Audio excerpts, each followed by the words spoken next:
I'm Scott Alamo. This is my life living in Leon, Nicaragua, and today we're going to be answering the incredibly tough question of, is there a new canal coming into Nicaragua? Is the time finally here, and is China going to be pulling the trigger? We're going to give people a little bit of time to hop on here on the live stream, but welcome to the show, and we're doing these impromptu live streams even more than we've been planning this week. Sorry, I have a gnat flying around my face here, and because it is night and the studio lights just make them just flood in, and my kids have been opening the door, but there's a lot of stuff going on in the region, and so it's a good time to be doing these live streams and answering a bunch of questions and covering some topics that are very difficult to generally cover. I'm also going to move the microphone over a little bit. It's picking me up, but it'd probably be better if we got it a little bit closer.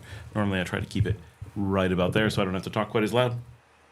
Hopefully you guys can hear me okay. We don't have anyone on yet, but I'm sure people will be here in just a moment as they get the alerts from YouTube. And we're going to get the ball rolling. So today, I saw a really interesting article. This is quite interesting, I think, and it led to some thoughts about how infrastructure is happening here in Nicaragua, how it's happening around the region, and so many questions have come up in the last couple days about the Nicaragua Canal. Now, traditionally, we tell you that, this is a very silly thing, right? There never was a canal. There's no talk of a canal. There's nothing of the sort. However, this morning's article is a very interesting one, that a statement was made by the government of China. For those who don't know, China is a little country on the east side of Asia, famous for dumplings and making really large walls and fireworks. Carolyn Hook is here. Hey, Carolyn, how's it going? And so this little country of China has been much in the news for the potential of having a canal here in Nicaragua. Now, we keep saying it doesn't make sense that having the engineering study is something no one's interested in. We've covered this at length. I have many videos about it. And anyone reading the news in North America should look at the news and see the gaps in the things. Like there's no substance to the concept that they're looking at putting in a canal. So I can assure you, Brian's here, says 2 days in a row for the live stream. Larry Pace is here. Hello. Carolyn laughs at dumplings. No, they really do have good dumplings. And something that I think is being missed in the discussions about canals is that we know that the value of an actual canal is low to zero to potentially very negative, right? Just lose money. Even if you can make a few dollars, you're not going to pump $1 trillion into an impossible canal in the hopes of making $1 or $2. It's got to make a lot to not just overcome the investment, but to overcome the risk of that investment. Putting on incredible risk for tiny returns does not a good business make, nor a good country's economic outcome. So they can't be doing that, and that's not going to happen. But something is missing, and that is that there is a value for some players in a canal concession. And this is where I think there's something interesting that could happen. Now, currently, no concessions have been given out for a canal, not in the current time. There have been concessions in the past, some under duress that were rescinded and some that were purchased and then expired. So the availability of canal concessions exists and could be sold. What I saw in an article this morning was that China was pulling out its card to play in the situation going on in South America, in Venezuela, and that is that a great amount of Venezuelan companies and to a tremendous degree, the Venezuelan government has something from China that's very important. And that thing is debt. More importantly, deferred debt. Overall, around the world, via the Belt and Roads Project, the third world is currently holding about 1.7 trillion United States dollars worth of Chinese debt, meaning those countries owe that money to China.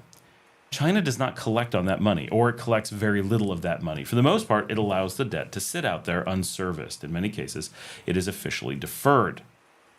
That does not mean that the debt does not exist. It is simply deferred as long as those countries are behaving well, using the program as they're supposed to, playing nice on the world stage, and so forth. But China has the discretion of calling in that chit because that money was lent and it is owed back. But as long as they defer it, no harm, no foul. Should Chinese interest in Venezuela, or anywhere, presumably, be threatened by the attempted seizure of those assets by a foreign power, Venezuela would be, in this example, carrying what is kind of a Trojan horse or kind of a poisoned well. If you were to seize its assets, those assets come with heavy debt obligations to China. Venezuelan companies don't have to pay them, or they pay them a little bit over time. But if you seize them, you owe all that debt potentially immediately.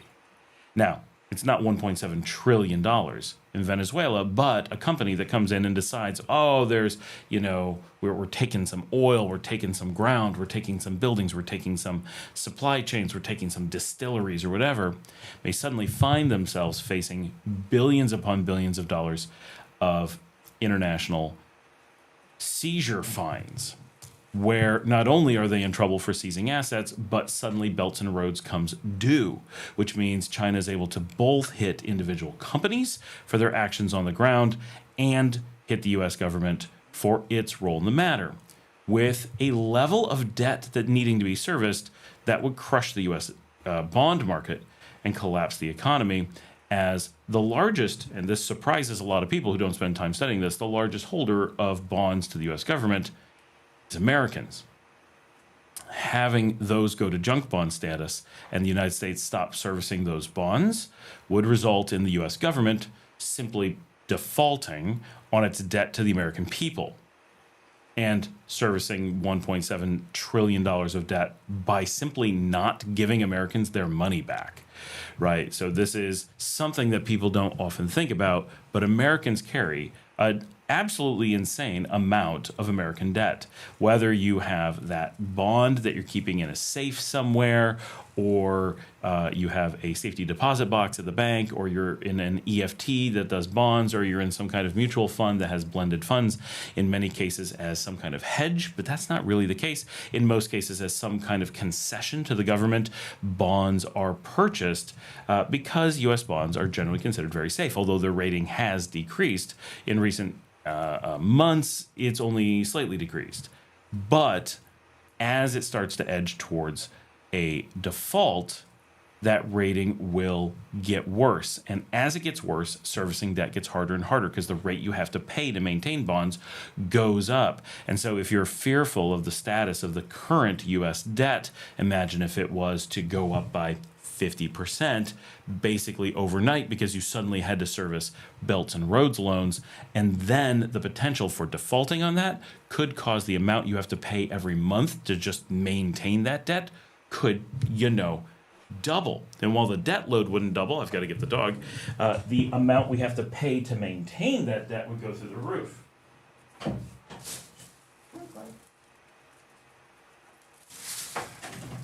Historically, one of the reasons that the United States has used international debt so heavily as part of its economic plan, because it is a wise way to go, is because the rate that it had to service on debt was incredibly low. It got very, very, very low interest rates because it was such a sure thing. So people wanting to hedge against other things going on in the global economy or their localized economies would turn to the U.S. bond market as a essential hedge. They knew they would lose money because bonds basically always do, but they knew they would lose incredibly little at incredibly high reliability.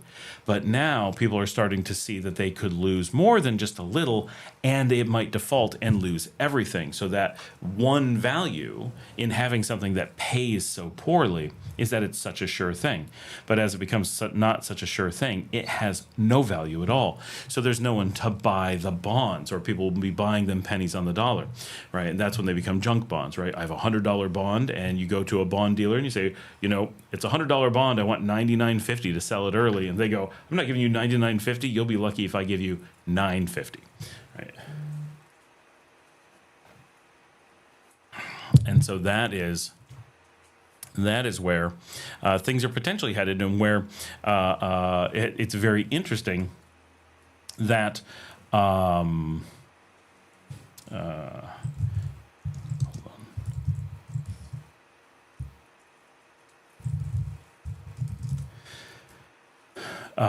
Where this article is really interesting, that China may be protecting interest in the region via the Belt and Roads debt service market, which is just a really interesting thing.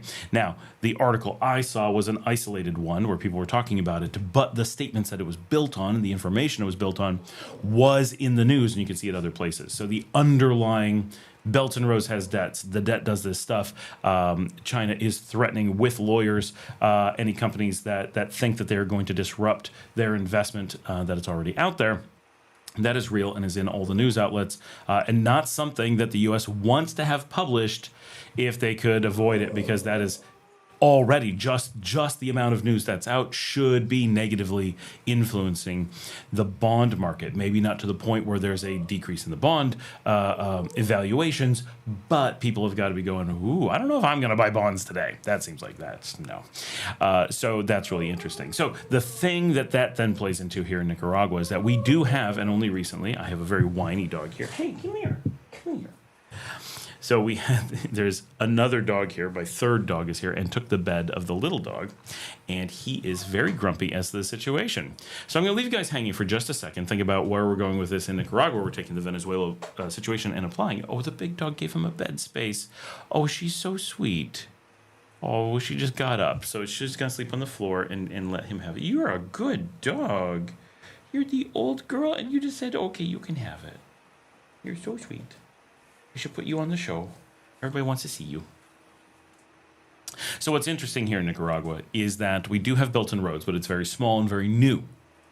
But China could ramp up their investment in Nicaragua quite quickly, very quickly, overnight, in reality. And one of the ways that they could do that is by purchasing a canal concession in the country, making it very, very costly, very, very dangerous for an outside power to decide to try to disrupt the Nicaraguan economy or to seize any land or try to take control of things in such a way that it would negatively impact that concession, because that concession could potentially be worth a tremendous amount of money, an amount of money that, say, Nicaragua would not have to pay back should nothing bad happen, or pay back over an incredibly long period of time at very low interest rates.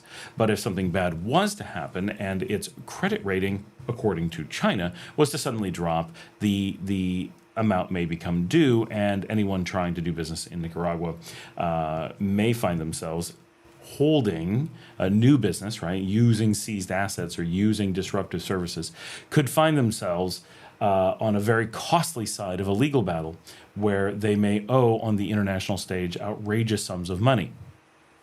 And so that's a really interesting tactic that may exist out there that people are not talking about, and maybe is ineffectual and maybe very effectual. In the current world, bombs tend to be very scary, but do far less than economic impact, right? Countries truly fear economic impact. If you bomb a country, they can rebuild. If you wipe out poor parts of a city, a lot of governments are like, wow, those are people we were just on welfare anyway, like it's whatever. They're not really affected by it. But when you start wiping out the economy and their buying power goes away and their construction power goes away and their growth power, like things really, really impact people. People tend to take more notice that that's a terrible situation. But that is reality, that economic hardship tends to hit countries very hard compared to other things. And in the giant decentralized world that we now have, the effectiveness of traditional weaponry is low. Right? You see Russia and Ukraine, huge countries with massive militaries going at it for, at this point, an outrageous amount of time, right? We're up to 12 years of continuous warfare there. So that's really something when you think about it. But both countries are remaining operational, right? And that's what they're worried about. They're not worried about where the front line is. They're not worried about the bombs falling. I mean, they are for sure, but they're not primarily worried about that. They're worried about their ability to keep producing crops, to keep the electric running, to keep manufacturing their products, because that's what puts food on the table. That's what makes the countries keep running. That's what really going. And so that's where you can hit them pretty hard, and that's one of the reasons why Europe and the North American countries are hitting Russia so hard with economic sanctions, because it's actually quite effective. Once you make people on the ground notice that your economy has stagnated, once they notice that they're not able to sell their goods on the global market, once they realize that their buying power is less than it was before, that things are getting worse, not better, as we expect just life to improve in general, and once that stops, people really take note, and that tends to rile people up a little bit. Non-stop news about a faraway place being treated poorly may get their ire up at first, but eventually they become sensitized to that. But when it comes to their own quality of life constantly eroding, they are pretty sensitive to that. And so that's something that gets people angry and concerned, and all of their neighbors are able to talk about it, right? When you're angry about something far away, you got some people who are like, yeah, bad things should happen to them. And some people are like, I don't believe it's happening. And some people who are like, I'm really concerned that we're doing this. And someone who's like, I'm really happy we're doing this. And you just have this bunch of conflicts because people have differing opinions as to what should happen somewhere else, especially when it's something they may not really have a good context for. But when it comes to my eggs cost more today than they did yesterday, and the selection in my grocery store is less than it was yesterday, and the hours that they're operating is less than it was yesterday, and it's harder for me to get to work than it was yesterday, and my job requires me to work longer hours than it did yesterday, all these things turn into I'm less and less happy, and it's really hard to hide those things from me because my life is getting worse. And when all of your neighbors are experiencing the same thing, then they're able to talk to each other and have this networking effect of, hey, my life isn't getting better, it's getting worse. What about you? Your life is getting worse? Huh, is everyone's life getting worse? Well, everyone I talk to too, right? So sanctions have this unifying effect. Or economic hardship, I should say, often caused by sanctions, has this unifying effect. And so that's where proposedly, and I did mean that word, China may be in a position where it's prepared to leverage a strong arm globally that is very benign. And it's one of those things where it's a poison pill, basically, for bad actors. But if you're a good actor, there's no negative to it. There's a lot of positives to it, right? As long as everyone is playing by the rules, everybody wins. And when someone doesn't play by the rule, that poison pill is ready to take out the person who is playing badly, right? So it's I was very interested in that. I found that it was a really insightful and unique look at the scenario and response to China's statements this morning, and a little ray of hope as well, which is nice.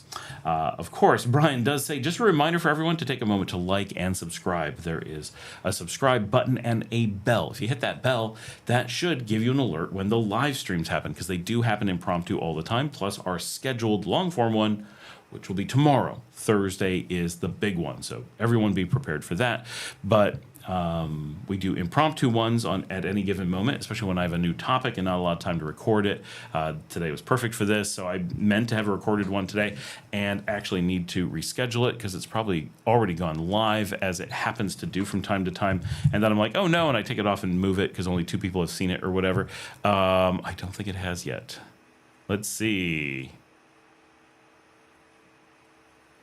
It is, minutes ago, because I'm stupid.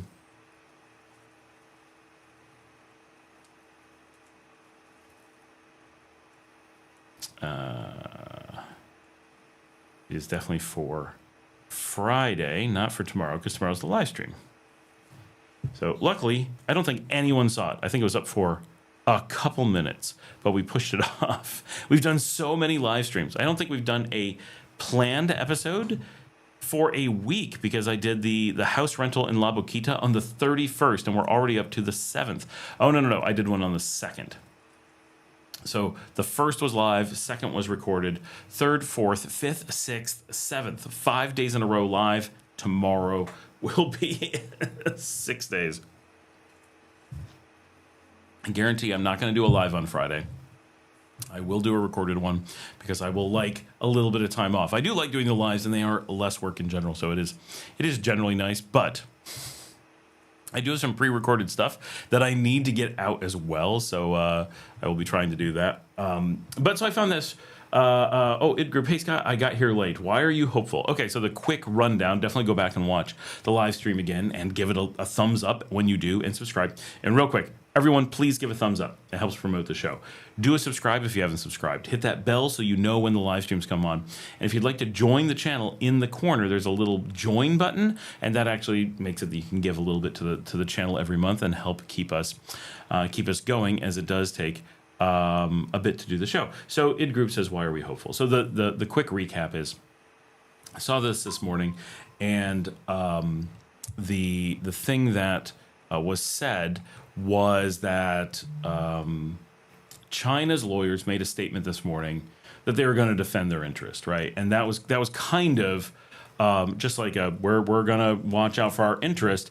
But I saw this great analysis on that, and I don't know how good. It was a good sounding analysis. Let's put it that way. I don't know how actually accurate this is, and if this is actually the plan. But the plan was presented as China's Belt and Roads has $1.7 trillion in deferred debt floating around in the third world, in the global south, and that is generally non-serviced debt, but it is debt carried by businesses and predominantly governments in that part of the world, and should their investments there be seized or compromised or not able to live up to their potential, China maintains the ability to directly go after businesses that negatively impact them and governments. So, for example, there was a statement made by the U.S. government that they were going to take over the Venezuelan government. In doing so, the full debt of the Venezuelan government becomes the debt of American citizens. And China has every capability to call in that chit all at once. Now, 1.7 trillion is the global debt, not the Venezuelan debt. But the Venezuelan debt would amount to many, many, many billions of dollars that Venezuela doesn't have to pay, but the U.S. potentially would all at once on day one. And China doesn't actually have to get that money from the U.S. for it to be effective. If the U.S. can't pay it immediately, China can call a default on the U.S. debt, and the U.S. bond market will collapse as Moody's and others, Standard & Poor's, move the U.S. bond market into default and junk bond status. That will cause a run on the bond market. The bonds will not be serviceable, and the majority holder of the U.S. bonds is the American public, and so the U.S. would default on its payments to the U.S. public, causing a ripple effect of economic collapse of pretty epic proportions, right?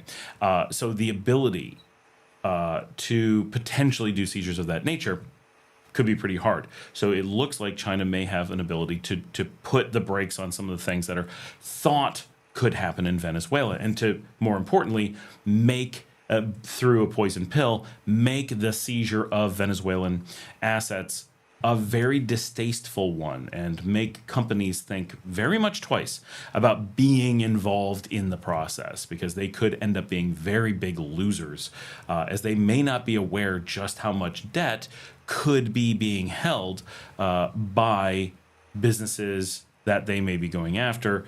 They may think, oh, I'm just going to seize this building, this distillery, this whatever, and there may be billions and billions of dollars of poison pill debt tied to that they may not be able to see. So that's one thing. Then what I added to that analysis is that while there is no possibility of a canal making any sense in Nicaragua, that is simply insane. But what could make sense is a canal concession, by which the government could sell via debt vehicles a concession for a canal to China, and any disruption of that process via intervention in Nicaragua could result again in the same thing, calling in a chit worth billions of dollars to make the cost of an intervention outrageously high, while having a relatively little pain in providing that protection economically. So it's an interesting situation that has arisen, and we'll see how it plays out. There's so many variables, of course, that we have no idea what will actually happen, but those things are quite interesting, and there's whole mechanisms in place in the modern world where economics may play a much bigger role than other mechanisms. So I'm going to keep it short tonight. My daughter actually needs me to change the water, and I just wanted to get this point across. We're doing our long live stream tomorrow, so please make sure you got it on your calendars. Join, watch for as long as possible. Have it on multiple devices if you can. Tell other people to join if you can. Hit that thumbs up and all that stuff. But we'll do the long one tomorrow and hang out and have a good time, and hopefully not have to discuss a bunch of stuff about Venezuela. Maybe have other things to talk about. I am currently in a hiring binge. We got a number of people that we're trying to bring on. So some of our days are being spent hunting suddenly for lots of people, which is a good kind of problem to have. And thanks, everyone. I guess we're going to call it an early one. Oh, and I'm going to go watch some of The Expanse with my daughters. So have a good night. I will see all of you for the very long live stream